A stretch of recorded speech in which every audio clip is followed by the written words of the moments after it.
में बात नहीं कर सकता हूँ, लेकिन बहुत सारा भाषण सुना है और समझ में भी आया है। हमारा एमपी भी यहाँ से ही होगा, हमारा ही होगा। और एक एमपी की कीमत बहुत ही होती है, क्योंकि हमने देखा था एक एमपी के कारण वाजपेयी सरकार गिरी थी। तो हर एक एमपी की जरूरत हमें है, हर एक वोट की है, हर एक बूथ की है, हर एक कॉन्स्टिट्यूंसी की है और एक लोकसभा कॉन्स्टिट्यूंसी की है। इसी के कारण मन लगा के हमें काम करना है। अगर हमारी सरकार बनती है और हेबर जी फिर से मिनिस्टर होके आएंगे या आएंगे, और यहाँ पे बदलाव, हमारा विकास हो जाएगा।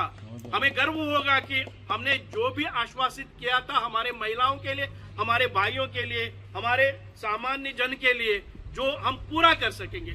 इसीलिए हमें इस 15 दिन में सब कुछ छोड़कर काम करना चाहिए।